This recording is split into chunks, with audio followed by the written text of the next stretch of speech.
Bonsoir à tous, c'est Sophie, je suis ravie de vous retrouver. Vraiment, vraiment très ravie.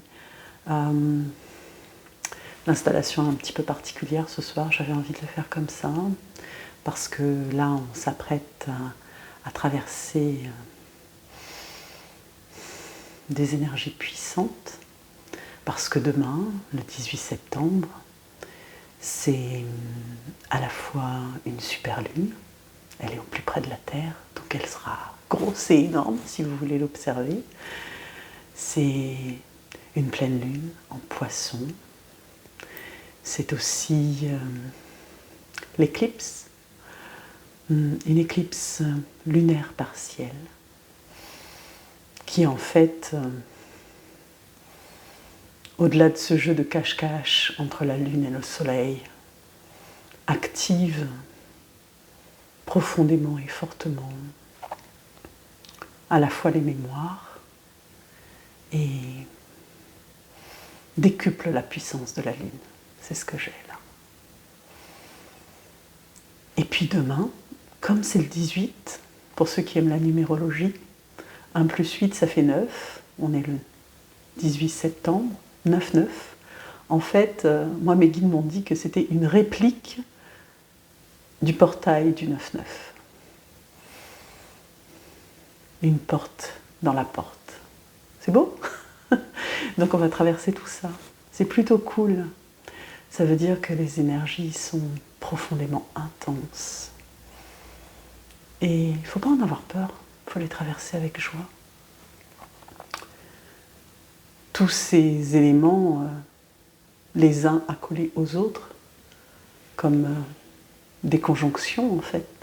La lune, le soleil, la lune dans le signe du Poisson, fortement émotionnelle cette lune, émotive, mystérieuse, karmique avec cette éclipse. Et ça s'annonce en fait profondément transformateur et j'entends révélateur. Révélateur de... Certains vont se découvrir, sans doute. S'aimer, s'apprécier, s'écouter. Et c'est transformateur et libérateur. C'est ce que j'entends ici. Donc c'est plutôt pas mal. Moi en fait mes guides m'ont montré, m'ont ramené au jeu.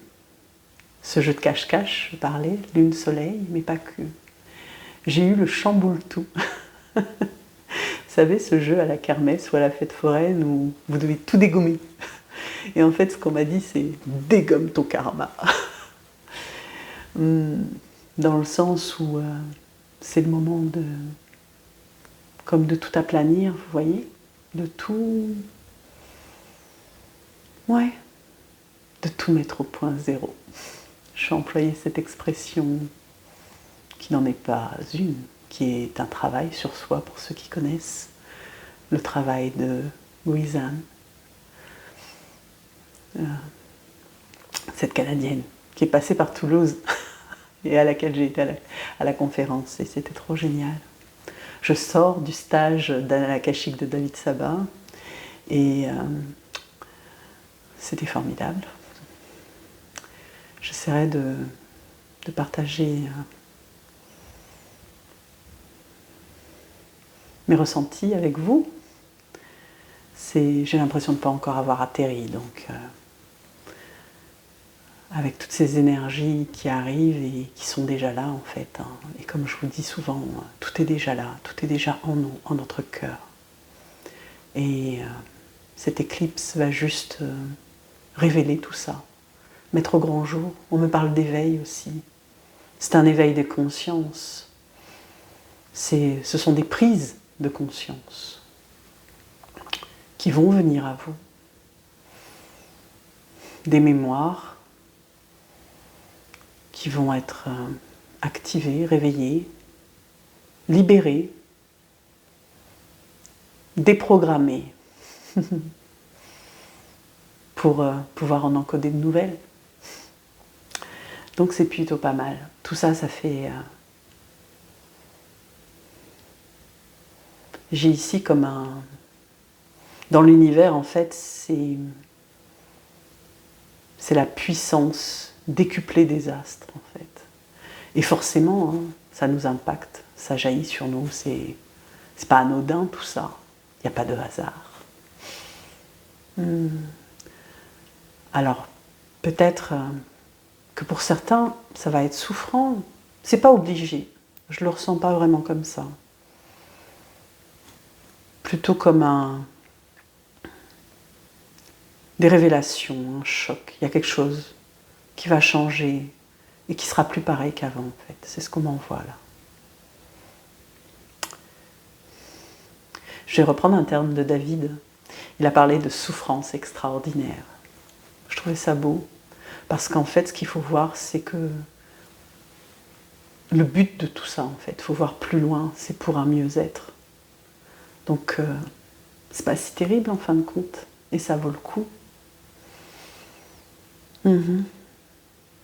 Donc, profitez de ces énergies. Dégommez votre karma.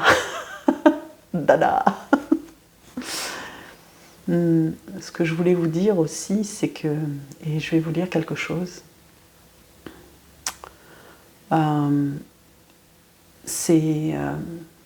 arrive vers le pardon, le grand pardon. Le 12 octobre, c'est la fête de Kippour pour les Hébreux. Une fête hébraïque en tout cas. Alors ne me demandez pas pourquoi, mais moi ça me parle. Et d'ailleurs la carte, je l'ai ressortie, je l'avais mise ici. Vous voyez, je ne sais pas si vous voyez, ouais, c'était la pleine lune en Poisson. Le message, c'est pardonner. Alors, ce matin, je demandais à mes guides, c'était quoi le pardon? Alors, je vais vous lire ce que j'ai écrit.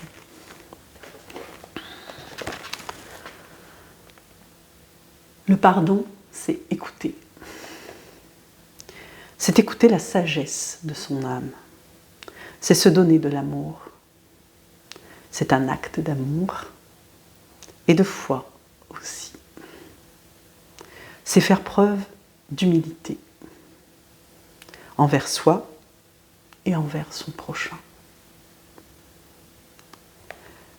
Ça fait mal, car cela réveille en soi une douleur, une blessure, souvent inavouable, bien cachée, bien refoulée. Le pardon commence par soi, en soi. Une fois que l'on a trouvé où le bas blesse en soi, s'accorder bienveillance et amour est le début du chemin. L'autre, en juste miroir, porte cette même blessure. Et alors, en ouvrant tout notre cœur, nous sommes en mesure de le comprendre et d'y apporter toute la juste compassion. Se pardonner, c'est s'affranchir de nos propres blessures, souffrances, chagrins, amertume, douleurs de vie, vécu acharné. C'est transmuter, transformer, alchimiser, syntoniser et rétablir la balance en nous, nécessaire, et alors se pardonner, s'aimer sans condition, sans jugement. Rétablir l'ordre des choses, le chaos en nous. C'est un cadeau à soi que l'on se fait. Se pardonner, c'est ouvrir si grand son cœur qu'on y laisse entrer tout l'amour. La légèreté et la liberté emplissent alors nos cœurs libérés. Cette ouverture de cœur est le prémisse essentiel pour être dans l'acceptation et vibrer à la même fréquence que l'autre. Compréhension et conscientisation feront corps. L'esprit et le cœur feront le reste. Et l'acte de pardonner à l'autre ne sera qu'une évidence. plus rien ne sera à pardonner. Le juste sera de rendre grâce et remercier pour toute cette réalisation du cœur, tout ce chemin d'amour. Aimer inconditionnellement, c'est ressentir et savoir, comprendre et accepter. La force du pardon réside en nous, en notre propre connaissance et acceptation de se pardonner à nous-mêmes. Nous donner cet acte d'amour, puis de le diffuser. Voilà ce que j'ai écrit ce matin en écriture intuitive, inspirée. Mes guides. Et je voulais vous le partager. Bon, j'avais sorti 2 jeux de cartes, mais c'est pas la peine. Je crois que l'essentiel est dit. Je vous ferai un tirage plus d'ordre sentimental. Je voulais vous dire que sentimentalement, les messages que j'avais eus, c'était que on nous demande d'accueillir en fait ce qui vient et d'être dans l'acceptation de la transformation qui arrive. J'avais demandé un message pour le couple sacré et on m'a donné que le couple sacré se dirige vers la complémentarité. L'équilibre, le milieu, le Tao, le centre. On nous demande de sortir du mental. Voilà pour les messages que j'avais à vous transmettre. Je voulais vous dire aussi que après cette pleine lune, eh bien, on arrive à l'équinoxe, d'accord, le 22 septembre, l'équinoxe d'automne, que le 29 septembre, il y aura la Saint-Michel et aussi la fête des 3 archanges, que le 2 octobre, il y aura une éclipse solaire cette fois-ci, et que c'est le 12 octobre qu'il y aura le Yom Kippour, la fête du grand pardon, qui nous invite donc à la compassion, la miséricorde, à se pardonner soi, à un grand retour à soi. Je vous aime.